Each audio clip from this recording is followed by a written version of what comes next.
अनकही चाहत। गांव के पगडंडियों पर चलते हुए सूरज धीरे धीरे पश्चिम की ओर झुक रहा था। आसमान हल्की सुनहरी छटा से भर गया था। सरिता अपनी किताबें सीने से लगाए अपने घर की ओर बढ़ रही थी। वह शहर में कॉलेज की पढ़ाई कर रही थी और गर्मियों की छुट्टियों में गांव आई थी। गांव में सुकून था, लेकिन कहीं न कहीं उसका मन बेचैन रहता था। शायद किसी अनजाने एहसास के कारण दूसरी ओर अर्जुन था। गांव का एक सीधा सादा मगर जिम्मेदार लड़का। उसके पिता का देहांत हो चुका था और वह घर की सारी जिम्मेदारियां निभा रहा था। वह पढ़ाई में बहुत अच्छा था, लेकिन परिस्थितियों के कारण उसे आगे नहीं बढ़ने दिया गया। अब वह गांव में एक छोटी सी दुकान चलाता था। पहली मुलाकात। सरिता के घर के पास ही अर्जुन की दुकान थी। एक दिन जब सरिता अपनी चप्पल टूट जाने के कारण परेशान थी, तो उसकी नज़र अर्जुन की दुकान पर पड़ी। भैया, क्या आप मेरी चप्पल ठीक कर सकते हैं? उसने संकोच से पूछा।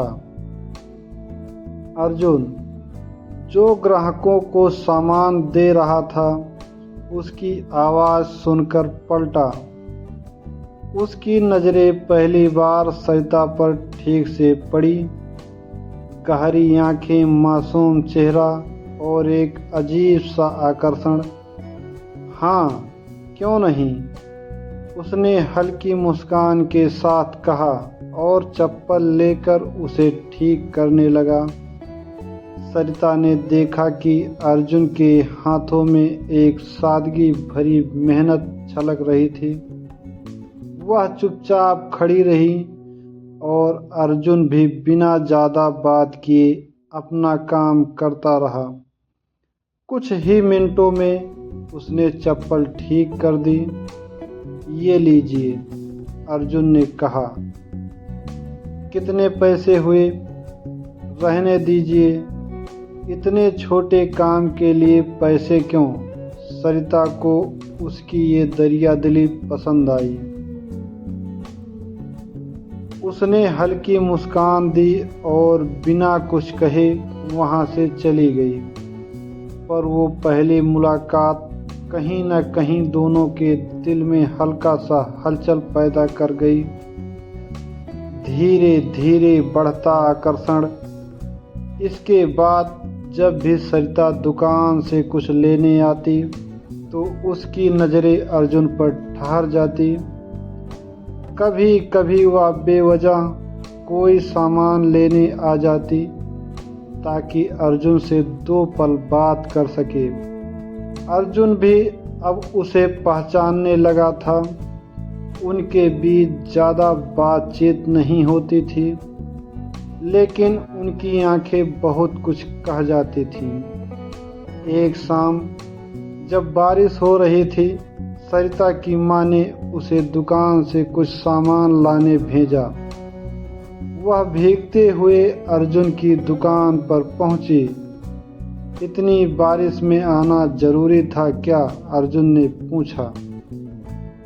क्या करूं, माँ ने भेजा है, सरिता ने हल्का सा मुस्कान दी। अर्जुन ने झट से अपनी दुकान के कोने में टंगा तौलिया निकाल कर उसकी ओर बढ़ा दिया। लो, पोंछ लो वरना ठंड लग जाएगी। सरिता ने झिझकते हुए तौलिया ले लिया। उस छोटे से इशारे ने उसे अर्जुन के प्रति और आकर्षित कर दिया। पहली बार एहसास हुआ प्यार का। समय बीतता गया और दोनों के बीच नजदीकियां बढ़ती गई। कभी कभी सरिता घर से बाहर बैठकर किताब पढ़ती और अर्जुन दूर से उसे देखता रहता। वह खुद को रोक नहीं पाता था, लेकिन उसे लगता था कि वह इस प्यार के लायक नहीं है। एक दिन सरिता ने हिम्मत करके अर्जुन से पूछा, तुम हमेशा इतने चुप क्यों रहते हो? अर्जुन हल्का सा मुस्कुराया, क्योंकि मैं ज़्यादा बोलूँगा तो शायद तुम मुझसे दूर हो जाओगी। सरिता चौंक गई। क्यों ऐसा सोचते हो? तुम शहर में पढ़ाई कर रही हो, तुम्हारी दुनिया बड़ी है। मैं बस एक साधारण आदमी हूँ, तुम मुझसे दोस्ती क्यों करोगी? सरिता की आंखों में एक चमक आई। उसने धीरे से कहा, अर्जुन, प्यार और दोस्ती दिल से होती है, ऊंच नीच से नहीं। पहली छुअन पहली नज़दीकी। उस शाम दोनों नदी किनारे बैठे थे। सूरज ढल रहा था और ठंडी हवा बह रही थी। सरिता ने अर्जुन का हाथ थाम लिया। अर्जुन का दिल तेजी से धड़कने लगा। मैं तुम्हें पसंद करने लगी हूँ अर्जुन, सरिता ने धीमे से कहा। अर्जुन की आंखों में संकोच और खुशी दोनों थे। उसने सरिता का हाथ अपने हाथों में कसकर पकड़ लिया। एक हल्की सी ठंडक दोनों के बीच दौड़ गई।